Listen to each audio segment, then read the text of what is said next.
구속사적 관점으로 성경 이해하기 계속해서 하나하나 배워가고 있습니다. 구속사적 성경 이해하기 이렇게 챕터가 이렇게 쫙 있잖아요. 그래서 성경을 부분으로 보지 아니하고 넓게 보는 거예요. 십자가를 보면 예수님께서 실패하신 사건으로 이렇게 보일 수도 있잖아요. 그리고 예수님께서 죽으셔서 부활하셨고, 그 다음에 그 부활을 통해서 우리에게 이루시고자 하는 그 세상이 뭔가, 그것이 하나님께서 에덴 동산을 창설하시고 또 아담과 하와를 지으셔서 그 안에 두시고 그들과 함께 거니시고 그들과 함께 그들에게 말씀하시고 그들에게 복을 주시고 또 명령을 주시죠. 그들에게 지위를 부여하시고 그 지위에 합당한 삶을 부여하신 거예요. 하나님께서 그들에게 하나님의 모양과 하나님의 형상으로 지으시고 그들에게 복을 주시고 또 명령하셨습니다. 생육하고 번성하고 충만하고 정복하라. 바다의 물고기와 하늘의 새와 땅에 움직이는 모든 것들, 모든 생물들을 다스리라. 그래서 생번충정다 이렇게 지위를 부여하신 것이죠. 그런데요, 그 지위가 어떻게 해요? 아담의 불순종으로 말미암아 깨져버렸어요. 그렇게 살아갈 수 있고 순종할 수 있는 모든 기능들이 전부 다 파괴되고 망가지고 훼손된 것이죠. 게다가 에덴 동산을 이렇게 이탈하게 됐습니다. 쫓겨난 것이죠. 에덴이라고 하는 것은 하나님과 함께하는 자의 영광이라고 할 수 있습니다. 하나님과 함께 거닐고 또 하나님이 말씀하시고 또 그렇게 경작하며 축복하며 정복하며 살아갈 수 있는 힘과 능력, 지혜를 끊임없이 공급하셨고 또 그것에 충만함으로 공급을 받았고 그렇게 살아갈 수 있는 기회를 박탈당한 것이죠. 박탈당하였고, 그렇지만 그러한 박탈 속에서 주님께서 우리를 그냥 내버려 두신 것이 아니라 다시 우리에게 기회를 주신 것이죠. 그런데 성경을 하나의 큰 이야기로 볼 때 그 기회는 우리가 실패했기 때문에 다시 찾아오셔서 기회를 주신 것, 우리가 그렇게 읽어질 수도 있잖아요. 그런데 큰 흐름 속의 이야기는요, 하나님께서 우리 가운데 완전한 회복과 완전한 사랑과 완전한 하나님 나라에 흔들리지 아니하는 그 하나님 나라의 완성으로 우리를 이끌어 가시기 위한 하나의 과정으로서 읽혀진단 말이에요. 선악과도 마찬가지입니다. 선악과를 주셨던 것이 우리를 시험하시기 위한 것이 아니라 오히려 우리에게 거룩한 선택의 기회로 주신 것. 선악과 때문에 우리는 넘어졌지만 그러나 선악과를 통해서 정말로 하나님의 어떤 우리의 맹목적인 순종이 아니고 아무런 의미도 없고, 맹목적인 순종 속에 어떤 사랑이 있겠습니까? 그렇죠? 맹목적인 순종이 아니라 그들 자신에게 부여된 생명과 그들에게 부여된 하나님 나라의 영광과 하나님의 그 깊은 사랑이 무엇인지 알게 하시고 그 사랑을 다 알아서 자발적으로 기쁨으로 하나님 앞에 온전히 순종하고 주님과 함께 온전함으로 거닐 수 있는 존재로 스스로 더 사랑하고 더 충성하고 더 그 영광 가운데 깊이 참여하게 하기 위한 그런 과정으로서의 선악과인 줄을 믿으실 수 있기를 바랍니다. 우리가 계속해서 이 구속사적 관점 이야기를 나누고 있습니다. 지난주에는 에덴 동산 그리고 성막으로 이어지고 그 다음에 이스라엘 백성들의 성전으로 이어지고 그 성전의 본체이신 그리스도가 이 땅에 오셨고 그리스도가 이제는 하늘로 승천하시면서 성령을 부어주셨습니다. 그리고 성령을 통하여 성령 받은 사람들을 통하여 교회를 이루어 나가시는 이런 장면, 에덴 동산에부터 성막, 성전 이런 모든 역사를 통해서 이것을 뭐라고 했죠? 하나님 나라 재건의 시작이라고 말씀을 드렸습니다. 여자의 후손과 마귀의 후손의 전쟁이 있다라고 말씀하셨고, 그러나 그 전쟁 가운데 하나님께서는 우리 가운데 다시 회복의 은혜, 에덴의 회복을 통하여 다시 임재하시고 다시 능력을 주시고 다시 지혜를 부어주시고 다시 선한 마음을 부어주시고 어떻게 해요? 하나님의 임재를 통하여 하나님 나라의 재건이 시작되었음을 우리가 알 수 있었어요. 그리고 오늘은요, 그리스도의 삼중직에 대해서 배울 것인데 그렇다면 어떻게 하나님의 나라, 시작된 하나님 나라의 재건이 어떻게 건축될 것인가, 어떻게 재건될 것인가라고 하는 그 의미로서의 삼중직이란 말이죠. 삼중직이라고 하는 것은 예수님의 그리스도의 선지자 되신 그리스도, 제사장 되신 그리스도, 왕신 그리스도, 이 세 가지, 그리스도께서 이 땅에 오셔서 행하신 세 가지 직분, 감당하셨던 세 가지 직분이란 말이죠. 이 세 가지 직분을 왜 감당하셨는가? 하나님은 왜 이 세 가지 직분의 사역을 수행하시는 예수님을 우리에게 주셨는가? 우리에게 주셨다라고 하는 것은 우리에게 필요했기 때문에 그래요. 하나님 나라의 재건은 어떻게 시작이 되는가? 예수님이 시작하시는 그 하나님 나라의 재건이란 말이죠. 왕으로서. 이 왕이라고 하는 것은 사실 왕과 제사장 그리고 선지자라고 하는 이 세 가지 직분은요, 사실 아담에게 처음에 하나님께서 부여해 주신 그 직분인 것입니다. 첫 번째는요, 아담에게 창세기 1장 28절 우리가 말씀드린 대로 그들에게 복을 주시고 생육하고 번성하고 충만하고 정복하라. 바다의 물고기, 하늘의 새, 그리고 땅에 움직이는 모든 생물을 다스리라. 말씀하셨죠. 이게 왕으로서의 권위예요. 다스리는 거예요. 창세기 2장 9절에 아주 중요한 말씀이 나옵니다. 여호와 하나님이 흙으로 각종 들짐승과 공중의 새 지으시고 아담이 무엇이라고 부르나 보시려고 그것을 그에게로 이끌어 가시니 아담이 각 생물을 부르는 것이 곧 그의 이름이 되었더라 그래요. 그러니까 이름을 짓는 아담이에요. 책에서 자세하게 설명이 되어 있어요. 성경에서 이름을 지어준다는 것은 그 대상에 대한 권세를 의미합니다 라고 나와요. 그렇죠. 우리도 아버지가, 부모님이 혹은 할아버지가 우리 자녀들에게 또 아기들에게 이름을 지어주잖아요. 그러니까 이름 짓는다는 건 뭐죠? 넌 앞으로 이러한 인생을 살아, 이러한 복된 인생을 살아, 이러한 축복의 의미로 이름을 지어준단 말이죠. 그렇죠? 그렇잖아요. 그래서 아담이 각종 들짐승들, 기는 모든 짐승들 가운데 이름을 지어줬다라고 하는 것은 아담이 통치하고 다스리는 거예요. 너의 인생은 이러한 인생이 될 거야. 너는 하나님을 위하여 이러한 인생으로, 이러한 모양으로, 이러한 움직임으로, 이러한 인생으로 하나님께 영광 돌리면 좋겠어. 그렇게 될 거야 라고 선포하고 이름을 지어준다라고 하는 것이죠. 이것이 왕으로서의 아담의 모습이었습니다. 아담은 또한 제사장이었습니다. 창세기 2장 15절에 여호와 하나님이 그 사람을 이끌어 에덴 동산에 두어 그것을 경작하여 지키게 하셨다라고 말씀하고 있어요. 에덴은요, 성전을 의미해요.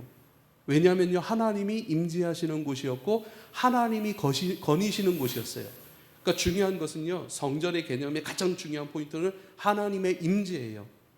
시장 한바닥이라도 하나님께서 임재하시면 그곳이 거룩한 땅이 되는 거예요. 거룩한 전이 되는 거예요. 왜요? 거룩하신 유일한 한 분 하나님께서 임재하시는 곳이기 때문에 거룩한 땅이 되는 거예요. 할렐루야. 그렇죠. 그런데 그 에덴은요, 하나님이 거니시는 곳이었어요. 하나님은 무소부재하시는 분이세요. 어느 것 가운데 한계가 없으세요.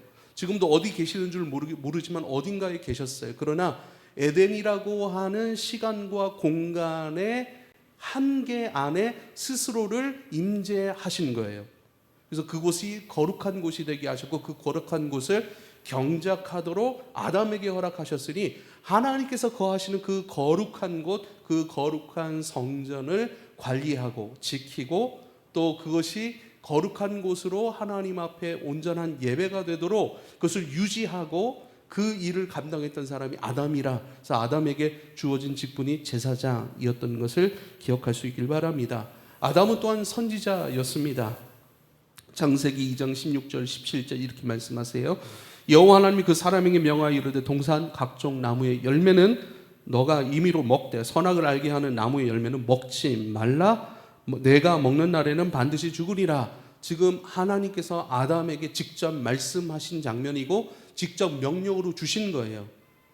그런데요, 이 직접 명령을 듣고 이 명령을, 이 가르침을 그대로 하와에게 가르쳐주고 하와가 그렇게 순종하고 따라 살아가도록 함께 해줘야 될 존재가 바로 아담인 줄 믿으실 수 있길 바랍니다. 그러니까 하나님께서는 아담을 지으시고 왕으로서 이를 막 지어주고, 그렇죠? 또 제사장으로서 그 에덴이 하나님의 온전한 임재의 공간, 모든 것이 하나님 앞에 영광 돌리고 엎드리고 하나님만 높이고 사랑하는 거룩한 곳이 되도록 끊임없이 관리하고 경작하는 존재, 바로 제사장이었고, 또 이렇게 하나님의 음성을 직접 들을 수 있는 유일한 존재였기 때문에 선지자로서의 직분이 있었던 것이죠.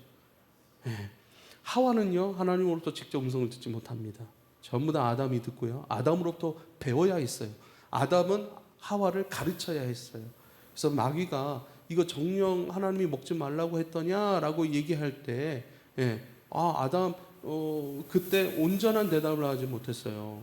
왜냐하면요, 아담으로부터 들었지 직접 듣지는 못했기 때문이죠.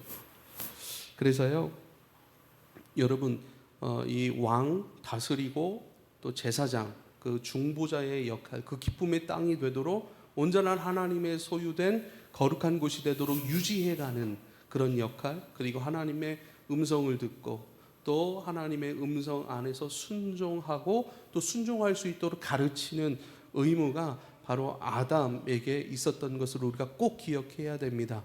그래서 하나님께서 이스라엘 민족을 선택하시고 부르셨어요. 그래서요, 이스라엘 백성들은 사실 하나님께서 아담에게 주셨고, 그러나 아담에게는 실패했던 것들, 그러나 이스라엘을 통해서 이루시려고 했지만 이스라엘도 실패한 부분이었죠. 신명기 17장 16절 17절 이렇게 말씀합니다. 하나님께서 제가 다시 그러면서 출애굽기 19장 5절에서 6절 이렇게 말씀합니다. 세계가 다 내게 속하였으니 너희가 내 말을 잘 듣고 내 언약을 지키면 너희는 모든 민족 중에서 내 소유가 되겠고 너희가 내게 대하여 제사장 나라가 되며 거룩한 백성이 되리라. 너는 이 말을 이스라엘 자손에게 전할지니라. 그래요. 아주 노골적으로 하나님께서 이스라엘 백성들을 부르셨죠. 너는 내 소유다라고 얘기를 해요. 그리고 너는 내게 대하여 제사장 나라가 될 것이고 백성이 될 것이다. 이렇게 말씀하고 있습니다. 이스라엘 민족은요, 공적 아담의 역할을 감당하는 공적 아담이었습니다. 아담의 역할을 고스란히 감당하게 하기 위해 이스라엘 백성들을 불러주신 것이죠. 그러니까 샘플로, 교보제로 하나님에 대하여 어떻게 섬기고 어떻게 순종하고 또 어떤 모습으로 살아가야 되는지, 어떤 모습으로 또 하나님의 그 선택된 백성으로서의 삶으로 이 땅 가운데 살아야 되는지를 하나님께서 이스라엘 백성들을 통하여 보여주시기를 원했던 것이죠. 이스라엘은 또 왕으로, 왕의 민족으로 정복하고 다스리는 왕으로서의 이스라엘 민족의 모습도 성경에 있습니다. 이들이 출애굽하여 이제는 가나안 땅에 들어가려고 하죠. 하나님께서는 가나안 땅에 들어가서 그곳에 있는 7 족속을 전멸하라고 말씀하고 있습니다. 가나안 땅에 도착해서 약속의 땅을 정복해야 되는 것이죠. 이 약속의 땅 가나안 땅은 지금 우리에게는 예수 그리스도를 의미하는 줄 믿으실 수 있길 바랍니다. 복의 땅인데요, 우리에게 복은 그리스도예요. 그런데 예수를 이걸 생각해 보세요. 가나안 땅을 주셨으면 주셨지, 왜 가나안 땅을 주셨는데 왜 가나안 땅 들어가서 또 전쟁을 해야 되나요? 그렇잖아요. 아니, 우리에게 예비하신 땅이라면서요. 그러면 딱 들어가면 다 비어 있고, 또 그럼 들어가는 즉시 자리를 잡고 농사를 짓고, 그렇죠. 그러면서 복으로 땅으로 누려야 되잖아요. 한번 보세요. 우리가 예수 그리스도의 복음을 믿고 그리스도의 사람이 되었어요. 그럼 모든 것이 저절로 우리 가운데 전부 다 누려집니까? 아니에요. 하나님의 말씀과 기도 외에는 거룩하여짐이 없느니라. 할렐루야. 말씀과 기도의 전쟁을 해야 됩니다. 또 그 전에 나는 믿음으로 아멘하여 예수를 믿고 예수를 사랑하기로 결정했지만 내 믿음은 예수를 사랑해. 그런데 내 몸은 여전히 세상에 익숙해서 세상을 사랑하지 않습니까? 그래서요, 내가 세상 사랑하던 내 육적자를 다스리고 그것을 부인하고 그것을 내려놓는 성숙으로서의 과정이 반드시 필요한 것이죠. 그것을 영적 전쟁이라고 얘기를 하고요. 또 이스라엘 백성들이 마치 가나안 땅에 들어가서 어떻게 해요? 그 땅을 정복해야 돼요. 왕으로서 전쟁하고 정복하고 통치하고 여러분 다스림의 자리까지 올라가야 되는 것이죠. 그리고 그래서 정복하고 다스려 가는 거예요. 우리도 정복하고 다스려 가야 되는 줄 믿으실 수 있길 바랍니다. 우리 안에 여전히 남아있는 우상 숭배적 마음이라고 해야 되나요? 우상 숭배적 마음, 우상 숭배적 습관들, 우상 숭배적 그러한 삶의 우리의 모양들, 그러한 감정들, 그렇죠. 우리 감정이 막 흔들리는 순간 이 감정을 어디 의지할 때를 끊임없이 찾아요. 사랑할 때를 끊임없이 찾아요. 하나님을 듣고 하나님을 찾고 하나님의 것으로 채워야 되는데, 그렇죠. 마음이 조금 허하다 싶으면 우리는 이것을 채우려고, 그렇죠. 뭐 쇼핑을 해요. 또 뭐 영화관을 가요. 뭐 이런 것들이 뭐 나쁘다라고는 할 수는 없지만, 그러나 하나님을 온전히 찾고 그 안에 거하고 그분으로 위로를 얻는가라고 하는 거예요. 그분께 순종하는 것으로 위로를 얻고 그분을 사랑하는 것으로 내 정체성이 분명하여져야 되는데, 마음이 오면 어떻게 해요? 다른 것을 통하여 만족을 누리려고 하는 것들. 그래서 분명해야 돼요. 내가 주님을 통해서 만족을 얻고 제자리를 찾아가려고 하는지, 아니면 다른 것으로 끊임없이 나를 만족시키려고 하는지, 이게 우상적 습관이고 우상적 감정의 어떤 그런 매너리즘이죠. 이것을 띄어내기 위해서는 우리가 주님을 추구하고 주님을 내 안에 담고 또 주님을 섬기는 이러한 것들을 기뻐하고 즐거워해야 돼요. 할렐루야. 선지자로서의 이스라엘도 마찬가지입니다. 선지자로서의 이스라엘, 끊임없이 하나님은 이스라엘 백성들에게 십계명, 율법을 주셨습니다. 율법을 주셨습니다. 그들은 그 율법을 듣고 그 율법을 살아내고 그 율법을 자녀들에게 끊임없이 전수해야 될 의무가 있는 것이죠. 하나님의 말씀을 끊임없이 마음에 간직하고 삶으로 가져가고 후손들에게 가르쳐주는 것, 전파하는 것, 선지자로서. 그래서 이스라엘 백성들의 가정마다 아버지는요 선지자였어요. 하나님의 말씀을 온전히 가르쳐주는 사람으로서의 선지자의 역할을 온전히 감당했는데요, 그것은 오늘날에도 바뀌지 않아요. 여러분은 이 말씀을 지금 왜 배우냐면요, 여러분 한 사람 잘 먹고 잘 살기 위해서가 아니고, 여러분 한 사람 하나님 잘 섬기기 위한 것이 아니에요. 이것을 잘 듣고 내 삶으로 가져가고 내 인격으로 가져갈 뿐만 아니라 이것을 자녀에게 가르칠 수 있어야 됩니다. 할렐루야. 자녀에게 가르칠 수 있어야 됩니다. 지금 자녀들이 어떻고 저쩌고 그런 거 말고요, 꼭 말씀을 읽지 않더라도요, 우리가 일상적으로 나누는 대화 가운데 그리스도의 정신, 말씀의 정신, 하나님께서 행하시고자 하고 이루시고자 하고 우리 인생 가운데 어떻게 행하고 계신지 끊임없이 하나님을 전해줘야 돼요. 말씀의 정신을 심어줘야 돼요. 이것이 아빠의 역할이고 이것이 엄마의 역할이에요. 그런 역할의 사람들로 여러분 세워지기를 축복합니다. 할렐루야.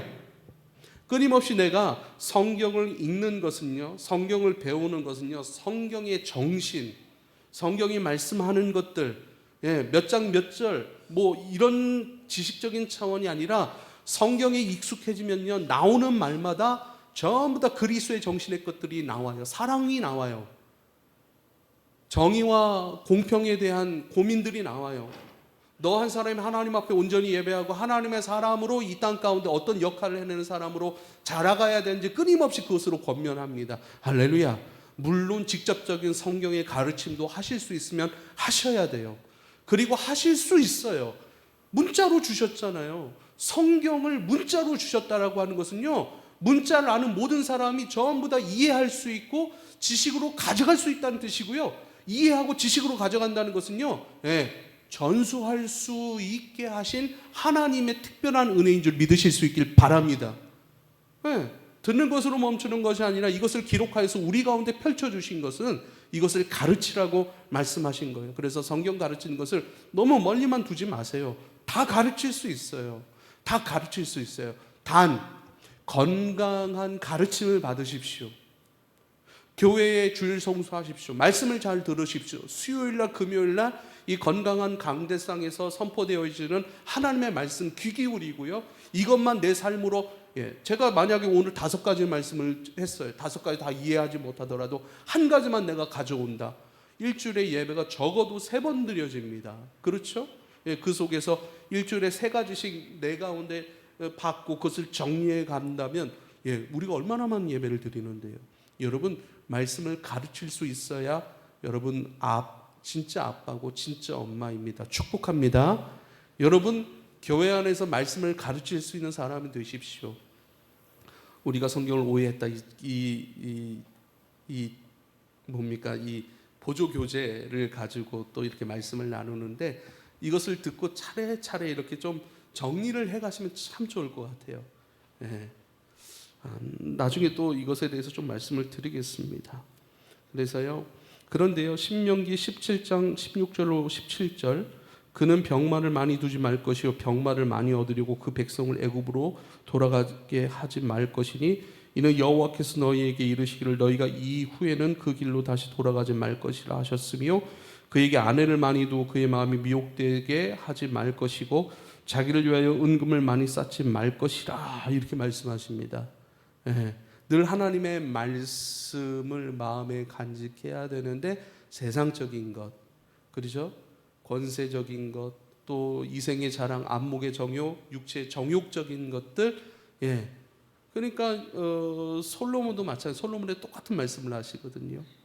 예레미야 선지자에게 하신 말씀이 또 있습니다. 예레미야 6장 13절 14절, 그들이 가장 작은 자로부터 큰 자까지 다 탐욕을 부리며 선지자로부터 제사장까지 다 거짓을 행함이라. 그들이 내 백성의 상처를 가볍게 여기면서 말하기를 평강하다 평강하다 하나 평강이 없도다. 평강하지도 않는데 세상적 평강, 권세적 평강, 세상 재화를 가지고 평강하는 거예요. 주님 앞에 절대 평강하지 않아요. 주님 앞에 평강하다라고 하는 것은요, 주님께서 우리 가운데 주시고자 하는 것들이 막힘없이 우리 가운데 채워지는 거예요. 기쁨으로 채워지는 거예요. 주님의 것들이 우리 가운데 채워지는 것의 증거 중에 하나가 기쁨이에요. 기쁨이에요. 이 기쁨을 잃어버리지 않기를 여러분 축복합니다. 그런데요, 이 기쁨은 온데간데 없어요. 그런데 자꾸만 누군가 내 이야기를 들어주고 누군가 나의 어떠한 부분들을 막 채워줘요. 그러면서 평강하다, 아무 일도 일어나지 않네, 좋다, 하나님께서 내게 베푸시는 은혜인가 보다 착각하지 말라는 거예요. 하나님께서 채우시는 기쁨 아닌 다른 기쁨으로 대체하면서 내 인생은 평강하다, 네가 다른 데 마음 두고 있고 다른 것으로 네 마음을 채워 있는데 아무 일도 일어나지 않는 것 같아서 평강하다, 그건 거짓 평강이야 라고 우리에게 말씀하시는 거예요. 그래서 여러분, 진리 위에 바로 서셔야 속지 않습니다. 진리 위에 바로 서야 평강하지도 않는데 평강하다고 나 자신을 거짓으로 합리화시키지 않습니다. 그래서 진리 위에 굳게 서실 수 있기를 여러분 축복합니다. 공적 아담이었던 이스라엘 제사장 나라, 왕의 나라, 그리고 선지자로서의 그 역할들을 이스라엘 백성들은 감당하지 못했습니다. 예수 그리스도께서는 이 땅에 오셔서 분명해요. 이 3가지를 회복시키시고요, 이 3가지를 감당하시고요, 이 3가지를 저와 여러분에게 전수해 주셨는 줄 믿으실 수 있길 바랍니다. 오늘 읽었던 말씀이 그 말씀이에요. 누가복음 4장 18절, 주의 성령이 내게 임하였으니 이는 가난한 자에게 복음을 전하게 하시려고. 가난한 자에게 복음을 전하게 하시려고. 가난하다라고 하는 것은요, 뭐 어떤 물질적인 가난함, 이런 가난함이 아닙니다. 하나님 복에 대한 가난함이고 하나님 생명에 대한 가난함이고 하나님 나라에 대한 가난함이에요. 하나님 복이 없어요. 그들에게 복을 주시기에 왔어요. 하나님의 생명이 없어요. 그들 가운데 하나님의 생명을 주시기 위하여 예수는 이 땅에 오신 것입니다. 복음을 전하게 하시는 거예요. 그래서 내게 기름을 부으셨다. 이 기름 부음 받은 왕이라고 하는 것이 바로 그리스도라고 하는 이름, 예수의 이름이죠. 예전에도 한번 예수의 이름 대림절 때 제가 설교를 했습니다.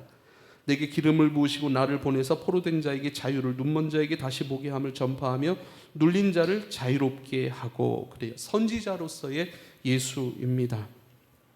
예수 그리스도는요, 이 땅에 오셔서 하나님의 율법을 온전함으로 가르쳐 주셨고 그의 삶을 통해서 온전하게 하셨는 줄 믿으실 수 있길 바랍니다. 선지자의 역할은 하나님의 말씀을 전하는 거예요. 율법을 완전함으로 알려주셨어요. 이스라엘 백성들이 완전한 율법을 제한적 율법으로 가져오게 하였죠. 아주 편협하고 제한적이고 유대인 중심적인 율법으로 바꿔버렸어요. 그렇죠? 하나님의 생명을 만나게 하고 하나님의 일어서게 하심, 하나님의 보게 하심, 듣게 하심, 이 진짜 복음으로서의 율법을 전하고 가르치고 믿어야 되는데 자기들의 안락함, 자기들의 것들을 유지하기 위한 편협한 복음으로 만들어버렸단 말이죠. 근데 예수는 이 복음을 온전함으로 가르쳐 주셨어요. 그리고 이 율법을 몸으로 다 이루셨어요. 지식으로 가르쳐 줬을 뿐만 아니라 생명으로 완성하셨는 줄 믿으실 수 있기를 바랍니다. 로마서 13장 10절에 사랑은 이웃에게 악을 행하지 아니하나니 그러므로 사랑은 율법의 완성이다 그래요. 사랑은 율법의 완성이에요. 지금 몸으로 모든 율법을 완성해 내신 것, 모든 것을 다 우리 가운데 이루어 내신 것, 하나님 앞에 완성해 내시고 성취해 내신 것, 이것을 말씀드리고 있는 거예요. 사랑은 율법의 완성이에요. 요한복음 15장 13절에 이렇게 말씀하세요. 사람이 친구를 위하여 자기 목숨을 버리면 이보다 더 큰 사랑이 없나니 그래요. 모든 율법과 예언의 마침, 종결, 이루심이라고 할 수 있습니다. 사람이 친구를 위하여 자기 목숨을 버리면 이보다 더 큰 사랑이 없나니, 우리가 다른 친구를 위하여 죽는 그것이 아니라 예수가 우리를 친구 되게 하셨고 친구된 우리를 위하여 죽으신 예수의 죽음을 말씀하시는 거예요. 우리가 아무리 죽어봐야 완전한 사랑일 수 없고 완전한 생명이시고 모든 것의 시작이시고 모든 것의 이루심이 되시는, 모든 것의 왕이 되시고 하나님의 전부가 되신 예수 그리스도의 그 생명을 우리에게 주셨기 때문에 완전한 사랑이 되신 것이죠. 친구는 뭐예요? 친구. 우린 종이라 하지 않으셨어요. 우리를 친구로 불러주셨죠. 더 깊은 관계, 더 깊은 사랑의 관계라고 말씀하고 있습니다. 하나님의 생명이 이루어진 존재가 친구예요. 하나님의 비전이 덮여진 자가 친구예요. 단순히 종, 하나님의 어떤 부분들을 감당하기 위한 종이 아니라 하나님의 지혜가 있고 하나님의 사랑이 있고 하나님 나라의 정신이 있고 비전이 있고 하나님의 소원이 있고, 그렇죠. 수많은 똑똑한 사람들이 다 있지만 하나님의 마음을 아는 사람들은 하나님의 사람인 성도밖에 없는 줄 믿으실 수 있길 바랍니다. 뭐 의사들, 검사들, 뭐 그렇게 똑똑하고 잘난 사람들 많이 있지만 오직 하나님의 마음을 알고 그 마음을 이 땅에 살아가는, 그것을 기뻐하는 하나님의 친구된 존재 성도밖에는 없는 줄 믿으실 수 있길 바랍니다. 그 성도가 또 의사의 역할을 감당하면서 그 일들을 또 풀어내는 것이고, 또 세상 한 귀퉁이에 들어가서 그 하나님의 비밀과 같은 하나님의 마음, 하나님의 비전, 또 하나님께서 이루시고자 하는 그러한 소망들, 그것들을 가지고 내 주어진 그 일상 가운데 풀어내는 사람들이 바로 성도인 것을 꼭 기억할 수 있기를 부탁을 드립니다. 그래서요, 하나님의 생명과 비전과 하나님의 지혜와 능력이 덮여진 자, 그게 바로 친구예요. 특별한 관계. 그가 그 인생을 살아갈 수 있도록 어떻게 해요? 다시 새롭게 하시고 거듭나게 하시고, 이제는 땅을 위해 살아갔고, 땅을 위해 살아가다가 땅에 사로잡혔고, 바다의 물고기, 하늘의 새, 땅에 움직이는 모든 생물들 다스리라 말씀하셨잖아요. 그런데 다스리라고 하셨는데 그 다스리고자 하는 그 왕의 권위를 잊어버리고 오히려 그것에 매여가지고 땅에 움직이는 것들을 막 숭배하고 바다의 물고기들을 막 숭배하고, 그렇죠? 하늘의 새 그냥 막 그렇잖아요.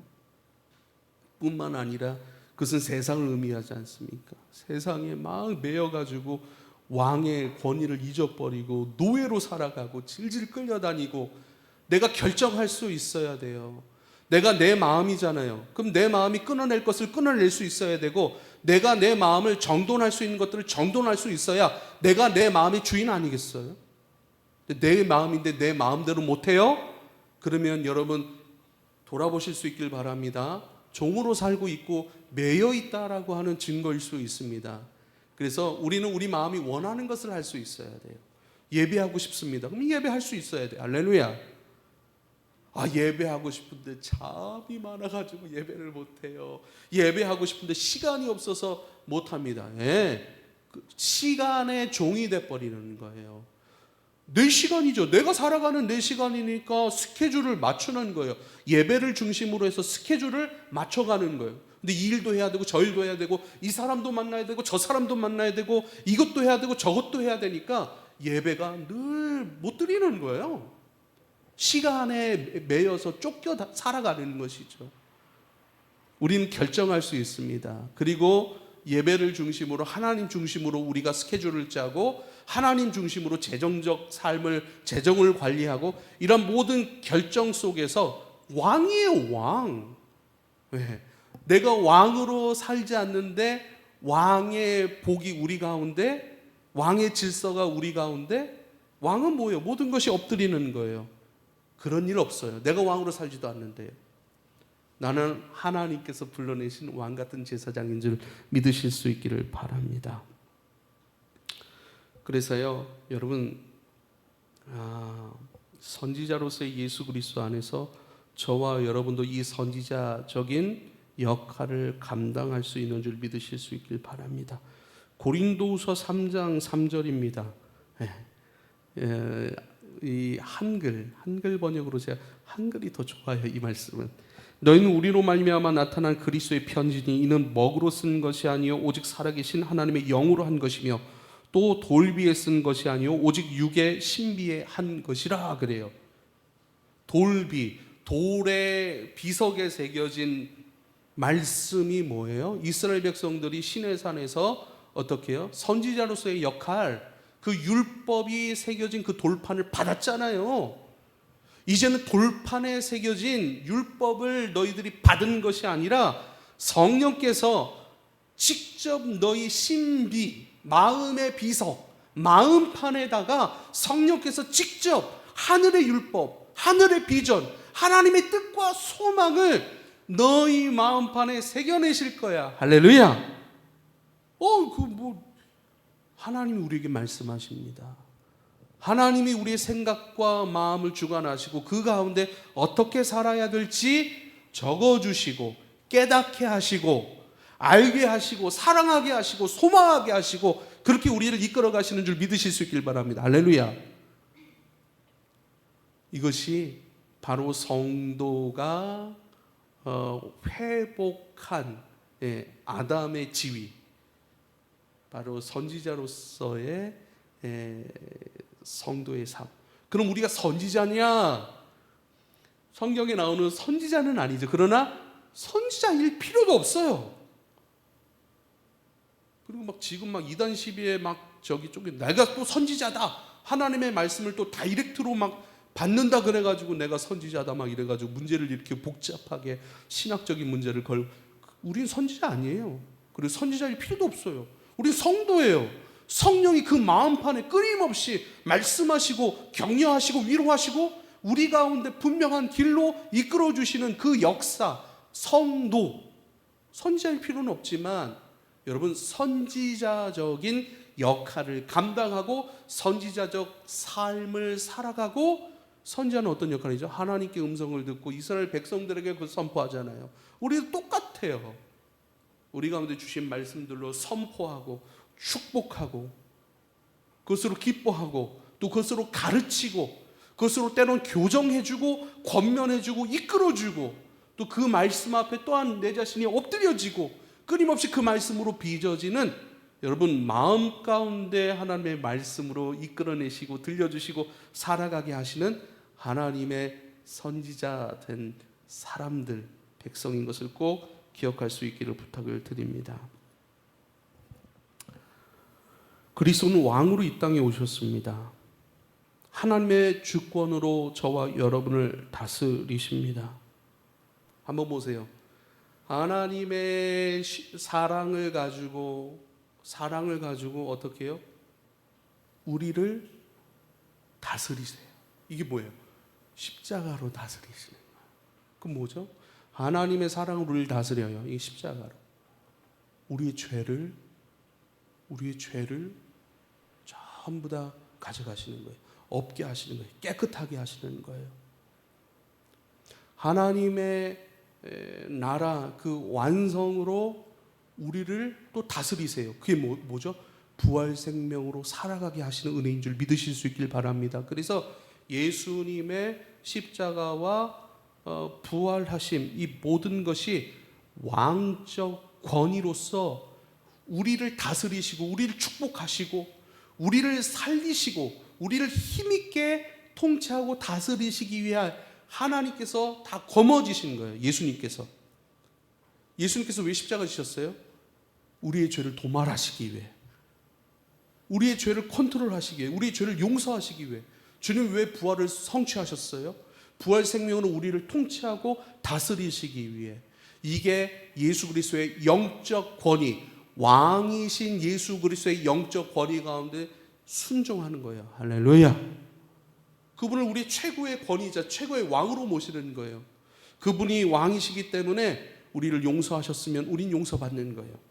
우린 그분을 왕으로 모셨기 때문에 왕이신 예수 그리스도께서 부활 생명 우리를 축복하시면 전부 다 그분은 몸으로 오셔서 그것을 다 성취해내신 거잖아요. 그분 아닌 것이 없는 거예요. 십자가에도 부활에도 고치시는 능력도 그분의 권위를 인정하고 그분의 권위 아래로 들어가는 거예요. 이게 왕같은 제사장 된 성도들의 순종이에요. 주님을 나의 모든 권위로 인정하고 주님의 모든 것으로 통치받고 다스림을 받기를 기뻐하는 것이죠. 예를 들면 우리가 마귀를, 귀신을 쫓아낼 수 있는, 대적할 수 있는 능력이 있을까요? 없을까요? 우리는 없어요. 마귀가 영적 존재인데 우리가 영적 존재를 어떻게 이깁니까? 나는 이길 수 없지만 예수 그리스도를 왕으로 나의 모든 권위로 인정하는 사람들, 그 사람들을 이제는 선포할 수 있어요. 예수님의 이름으로요. 그래서요, 예수 그리스도의 이름과 성령의 권능으로 명하노니 너 거짓 마귀는 떠나가라. 이게 뭐예요? 예수 그리스도의 통치와 다스림을 내 삶으로 가져와서 그분의 대리자로서 대신 선포하는 거예요. 우리가 중요하게 여기는 것은 내가 할 수 없지만 선포해 주는 것이죠. 왜 선포해 줘요? 그 사람은 하나님의 통치와 다스림, 하나님의 소유 아래 있는 사람이니 마귀야, 너는 이곳에 그곳에 있을 수 없어, 떠나가라고 얘기를 하는 거예요. 할렐루야. 무조건 소리 지른다고 다 되는 게 아닙니다. 분명한 믿음이 있어야죠. 그것은 예수 그리스도를 왕으로, 통치자로, 내 권위자로 믿고 의지하는 자, 그는 분명하게 얘기할 수 있어요. 떠나가라고. 하나님 건데. 그리고요, 병을 고치시는 그 예수 그리스도의 왕권을 가지고 우리도 선포하는 거예요. 일어나 걸으라. 할렐루야. 나는 할 수 없지만 하나님은 하셔요. 그 하나님이 통치하고 다스리세요. 그 하나님의 통치와 다스림을 의지하고 믿고 그 안에서 선포하고, 이게 대리 통치자예요. 대리 통치자. 여러분, 이러한 영적인 왕같은 제사장 된 저와 여러분의 지위와 권위가 회복될 수 있기를 부탁을 드립니다. 아무런 근거 없이 지릅니까? 아니에요. 하나님이 이기셨으니까 승리를 선포하는 거예요. 하나님이 고치시길 원하시니까 고침을 선포하는 거예요. 하나님이 그 딸을, 그 아들을 소유하셨기 때문에 그 소유됨을 선포하는 거예요. 네가 거기에 왜 있어? 하나님의 딸이고 하나님의 생명의 영역 안에 머물러 있는 사람인데 마귀야, 너는 네 자리가 아니다라고 선포해버리는 거예요. 그러므로 얼마나 기쁘고 감사한 일입니까? 그리스도를 믿고 왕 되신 그리스도의 통치와 다스림 아래 살아가는, 그래서 그분을 가지고 그분의 권세를 가지고 이야기하고 섬길 수 있는 것은 너무나도 놀라운 우리가 누려야 될 복인 것을 꼭 기억할 수 있기를 부탁을 드립니다. 아담이 이름을 지어주었다라고 말씀드렸습니다. 끌려다니지 아니하고 아담 스스로가 하나님 주신 지혜와 능력을 가지고 하나님의 형상으로서의 능력과 지혜를 가지고 모든 생물들의 이름을 지어줬어요. 그래서 사람들이 연구를 했는데 이 세상 모든 것에 이름을 지어줄 만큼이면 아이디어가 몇일까? IQ가 몇일까? 이걸 옛날에 제가 신문에서 봤거든요. IQ가 6천 정도 나온다고 하더라고요. 모든 것을 다 이름을 지을 만한 IQ를 계산해 보니까 6천 정도. 그렇죠. 뭐 아인슈타인인가요? 누가 얘기했잖아요. 우리의 뇌의 기능을 몇 프로요? 3%? 많이 써야 3%? 0.3%입니까? 3%입니까? 자세히는 모르겠지만 아무튼 못 쓰고 간대요, 우리 뇌를. 그런데 그렇게 따지면은 충분히 가능성 있는 이야기 아니겠습니까? 저는 이것을 오늘날 우리가 어떻게 왕적 권위를 가지고 살아가야 되는가, 신앙생활을 할 수 있는가, 여러분에게 말씀드리고 싶은 분이 있습니다. 창세기 13장 14절 16절 이렇게 말씀합니다. 롯이 아브라함을 떠난 후에 여호와께서 아브라함에게 이르시되, 그래요. 이 전까지는 아브라함이 하나님께서 가지 말라 하는 애굽으로 먹고 사는 문제 때문에 내려갔다고요. 애굽으로 내려가서 자기 누이를 팔아버려요. 그리고 팔아버리고 아내 누이가 또 그런 어떤 수치스러운 일을 당하려고 했을 때 그것을 오히려 아브라함에게 나타나지 않습니다. 불순종이기 때문에 안 나타나요. 말해도 못 알아듣는 상태예요. 그러니까 하나님께서 애굽 왕 바로에게 직접 말씀을 해요. 야, 그 여인 건들지 말아라. 직접 오히려 하나님을 믿지 않는 애굽 왕 바로에게 얘기를 한다니까요. 그다음 애굽 왕이 깜짝 놀래가지고 아브라함을 불러서, 야, 너 나한테 왜 거짓말했어? 이 여인에게 수치되는 일을 범할 뻔했으니까 이제는 그것에 대한 대가로 이제 많은 그 소유물을 준 것이죠. 양식도 주고 지금 가축도 주고 그래서 은금도 주고, 그래서 야, 이제 우리 동네 떠나라 하고 보내버려요. 그리고 나서 많은 물질 때문에 어떻게 되죠? 많은 물질 때문에 이 조카와 아브라함이 종들이 서로 다퉈요. 그렇게 해서 얻은 재물 때문에 서로 다투는 거예요. 그러자 이제 아브라함이 네가 우하면 나는 좌할 것이고 네가 좌하면 나는 우할 것이다. 그리고 조카 롯을 떠내버립니다. 떠나보내고 나서 하나님 말씀하세요. 근데 하나님께서 창세기 아브라함 이 여정을 시작하실 때 너는 본토 친척 아비 집을 떠나라고 말씀하셨거든요. 친척 원래 다 떠나보내라고 말씀하셨는데 조카를 데리고 온 것이죠. 아무튼 조카를 떠나보내고 나니까 하나님이 다시 나타나셔서 아브라함에게 말씀하시는 거예요.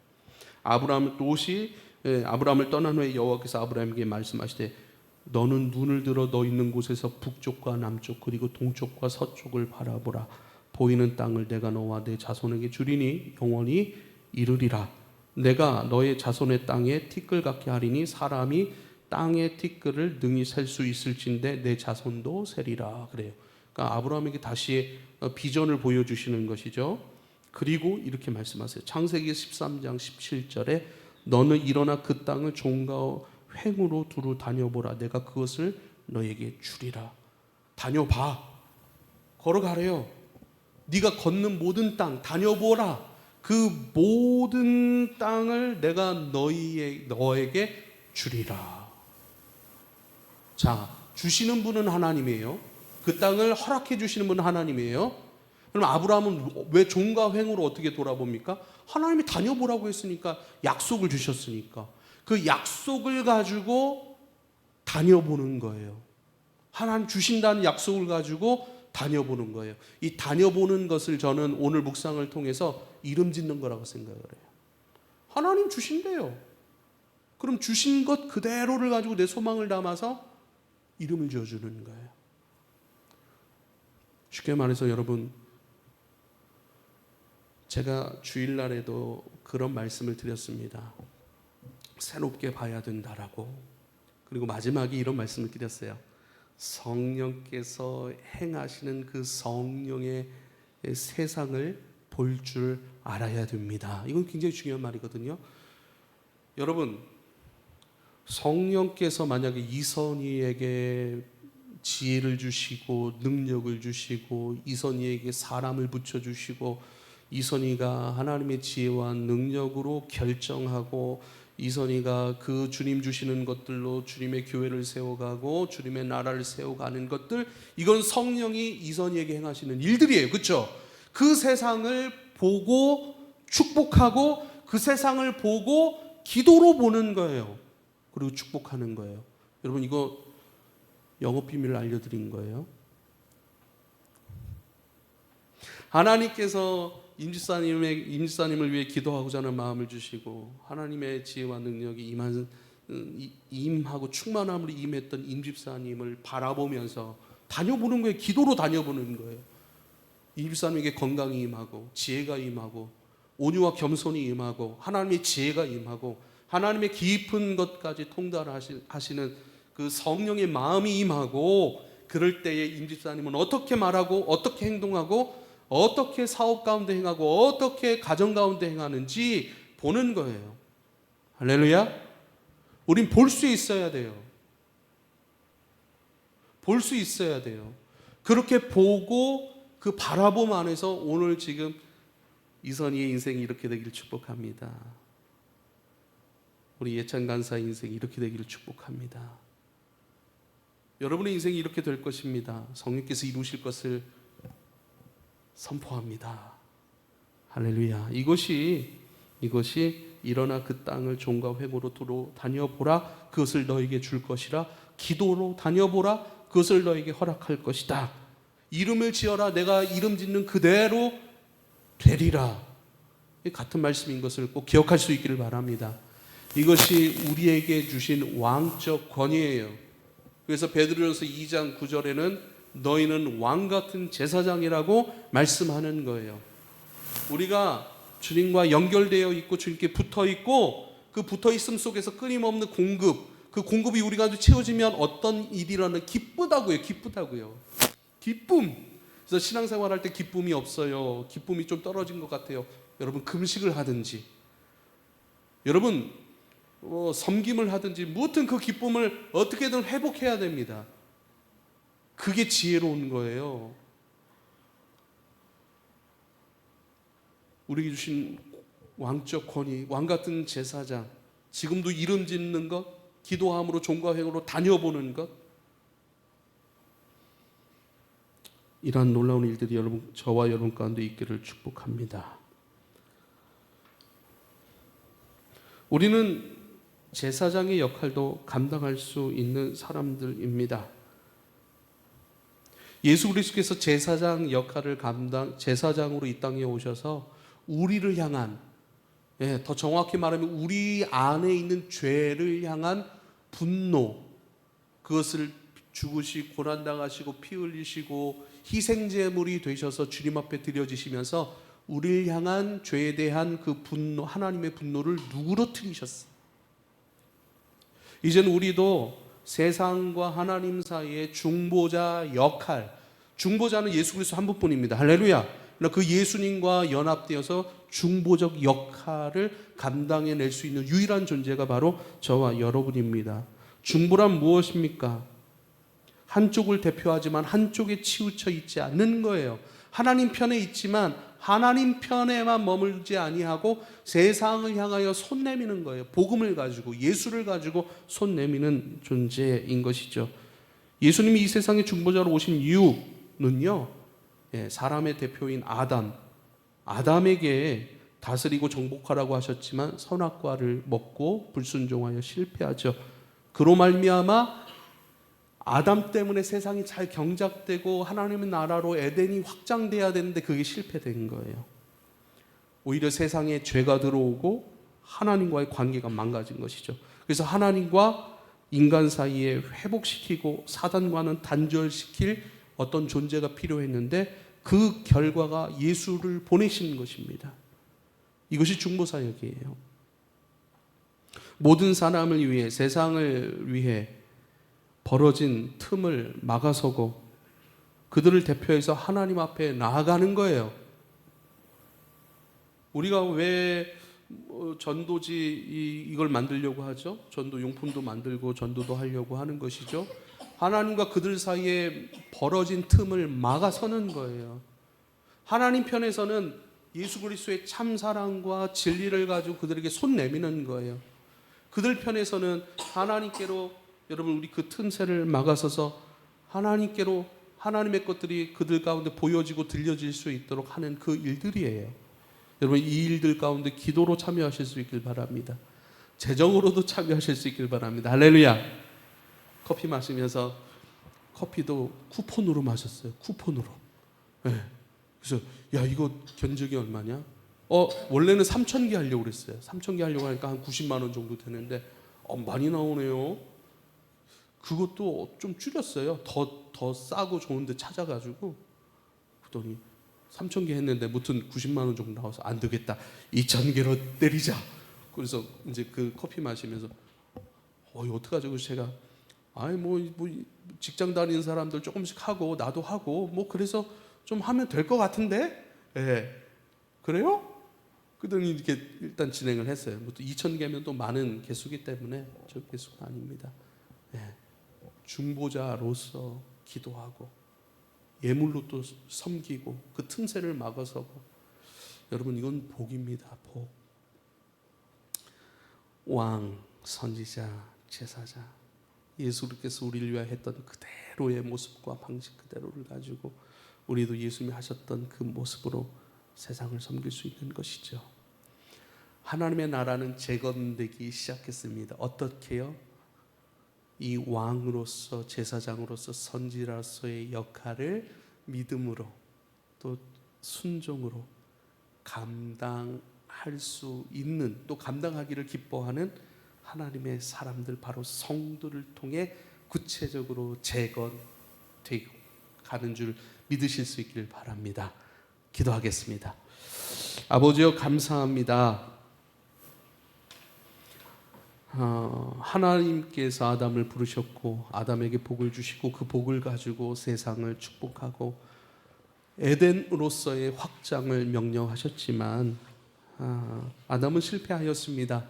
그 결과 세상은 에덴으로의 확장이 아니라 죄로의 확장으로 주님 망가졌죠.